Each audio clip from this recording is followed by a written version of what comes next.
All right, fifth graders, so this is Mr. Combs again, and we are here to pick back up with our real life superheroes. And so today we will be reading about a man named Thomas Barnardo. Okay, as we read, keep these questions in mind. Why did Thomas Barnardo grow up to care so much about the welfare of children? What were some of the hardships that Barnardo experienced?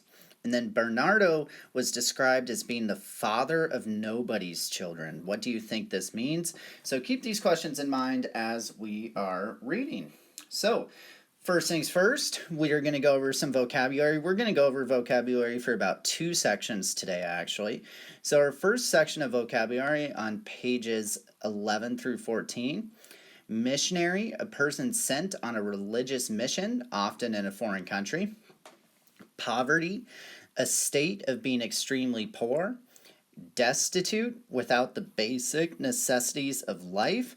And then affected, influenced by an external factor. All right, page 15 through 17. A tragedy, an event causing great sadness, destruction, or distress. Foster, to encourage or promote. Charity, to give money or assistance to a person or organization. And so just keep those words in mind, and we are going to get reading. So, Thomas Barnardo, okay?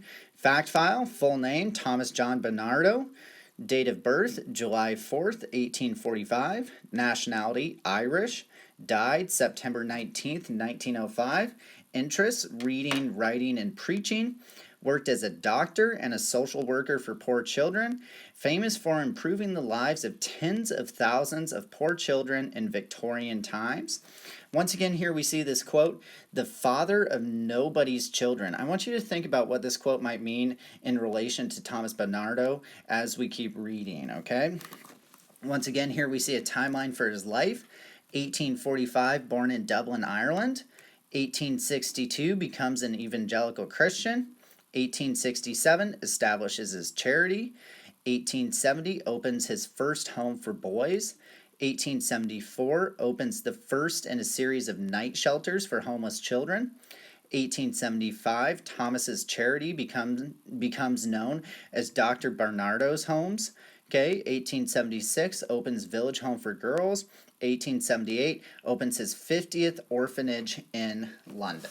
So without any further ado, we are going to get right into Thomas Barnardo. So, just give me a second to remove my notes so I know them.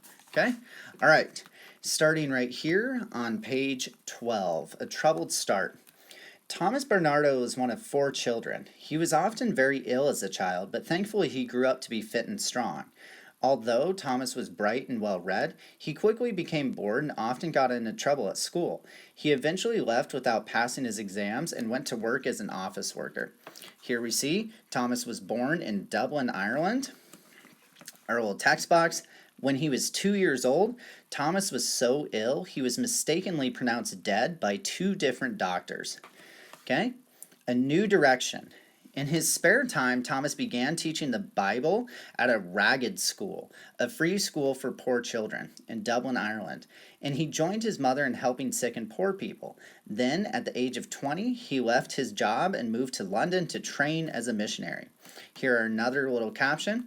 When Thomas was a teenager, he became an evangelical Christian.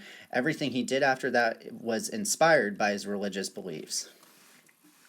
All right, okay? Change of plans. Thomas hoped to qualify as a doctor and then work in China as a medical missionary. However, he never went to China. He found something equally important to do, much closer to home, helping poor children. Appalling poverty. As well as studying medicine, Thomas worked at a Ragged School in the East End of London. Overwhelmed by the amount of poverty and disease he saw around him, Thomas soon realized that he had found a place where he could make a difference.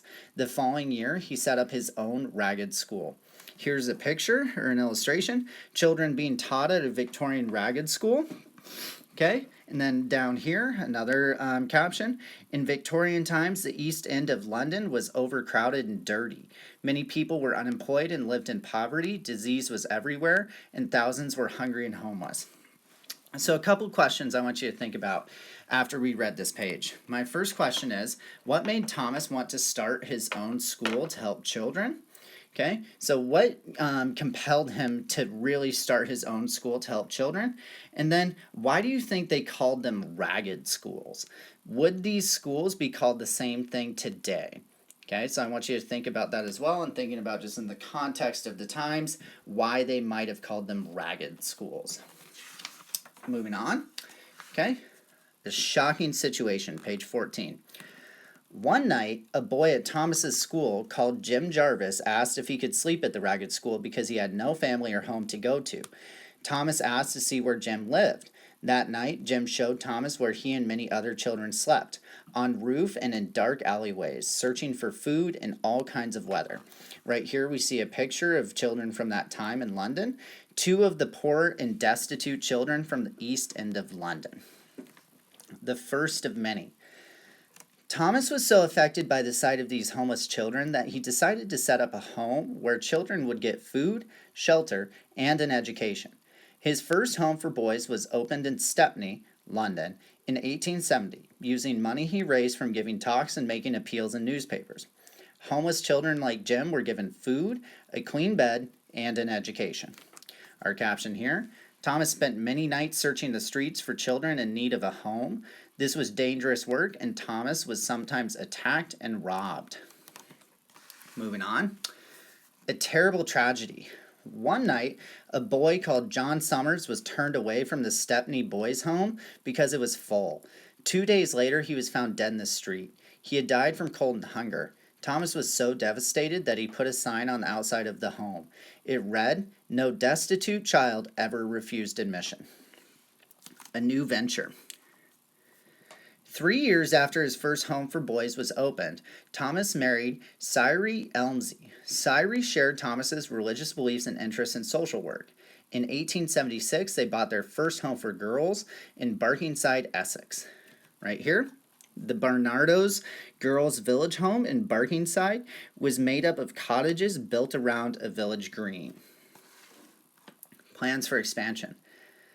Thomas was always looking for other buildings to turn into homes and schools for London's poor. In 1877, he opened the biggest ragged school in London, the Copperfield Road Ragged School. More than 300 children were taught here on weekdays, and more than 2,000 came to the Sunday school. As well as lessons, the hungry children were given free food.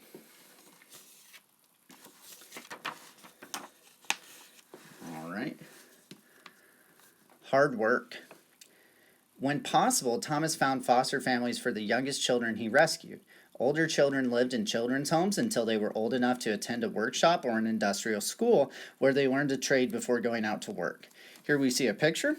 The children in Barnardo's homes had a proper childhood, but they were also prepared for life as adults. A life of sacrifice. Thomas's work often took him away from his own family. This was difficult for Thomas, but like many superheroes, he often put the happiness of others before his own. When he wasn't busy running his homes and schools, he was raising money to support them. He even went house to house collecting donations for his charity. Our text box, Thomas raised more than 3 million pounds, that's the pound sign, so the unit of money they use in the United Kingdom, or $4.7 million in his lifetime to support his homes and schools. A need to slow down. When he was 50 years old, Thomas became ill with a heart condition, and he was advised by his doctor to rest. However, Thomas found it hard doing nothing, and he returned to working long hours despite his ill health. We have a picture here. Thomas died at the age of 60. He was given a hero's funeral in Barkingside, where the headquarters of the Barnardo's charity stand today. Continuing his care. Thomas founded 96 homes for children in the UK, changing the lives of thousands of poor and destitute children. His charity, Barnardo's, continued this work after his death and still exists today, fighting for the needs and rights of children. Here we see a picture of today. Today, Barnardo's supports more than 100,000 children and their families through hundreds of local projects in the UK. And so now, just to follow up, like we did with Richard Martin, okay, Barnardo's, so this is a picture of the kind of slogan for Barnardo's, okay, today. And so Thomas Barnardo's organization continues to help children throughout the UK. Barnardo's helps families with support during troubling times, helps children find foster homes or adoptive parents, and provides positive influences for young people and gives them a voice. So this is the work that his organization is continuing to do today. All right. Thank you for listening. I appreciate you all and have a wonderful rest of your day.